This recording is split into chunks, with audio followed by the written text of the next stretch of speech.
মই মহেন দাস মোৰ বন্ধু সতীৰ্থ সকলোকে মই আন্তৰিক শ্ৰদ্ধা জনাইছোঁ আৰু আগন্তুক আহি থকা মাঘ বিহুৰ উপলক্ষে সকলোকে মই শুভেচ্ছা জনাইছোঁ। বিশেষভাৱে মই উপস্থিত আছোঁ পুষ্পবন বজাৰত, যিহেতু আজি বজাৰৰ কিছু অংশ আপোনালোকক যিহেতু দেখাম। বজাৰ পৰিৱেশ লৈ আপোনালোকে নিশ্চয় চাব। আজি মাঘ বিহু উপলক্ষে বিভিন্ন জেগাৰ পৰা বেপাৰীসকলে আহি একতাই হৈ এই পুষ্পবন বজাৰত যি জীপাল পৰিৱেশ সৃষ্টি কৰিছে তাৰ কিছু অংশ আপোনালোকক যিহেতু মই দেখাম।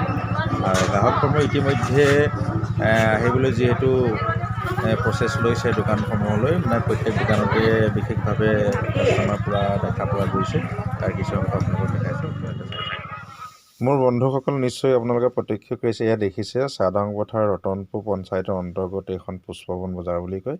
এয়া কাঁহীবাতি বেপাৰী দেখিছে, এয়া মেৰাপানীৰ পৰা আহিছে, আৰু এয়া কাপোৰ বেপাৰী আপোনালোকে নিশ্চয় দেখিছে। এয়া গেলামালৰ বেপাৰী, এয়া মুড়ি, এয়া সূতা, এয়া গেলামালৰ বেপাৰী, এয়া বিভিন্ন ধৰণৰ বিভিন্ন জেগাৰ বেপাৰীখিনি আহি ইয়াত একত্ৰিত হৈ এয়া দেখিছে। আপোনাৰ গোলাঘাটৰ পৰা এজন আহিছে, চুবন হয়, এওঁ মানে টেপ ৰেকৰ্ডাৰ, লাইটৰ আজি বিভিন্ন ধৰণৰ তেখেতে এয়া বিক্ৰী কৰে দেখি আছে।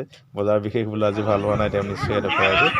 আৰু দেখিছে আপোনালোকে এয়া বেপাৰীয়ে ওচৰত কাষ্টমাৰ যথেষ্ট ভিৰ হৈছে আজি। ভিডিঅ' কৈছে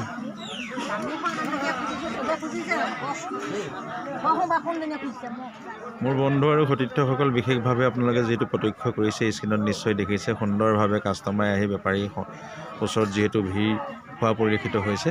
আৰু এই ৰাস্তাৰ কিনাৰত বহা বেপাৰীসকলে সুন্দৰভাৱে তেওঁলোকে যিখিনি কাপোৰ বিহু উপলক্ষে আনিছে যথেষ্টখিনি কম দামত দিছে।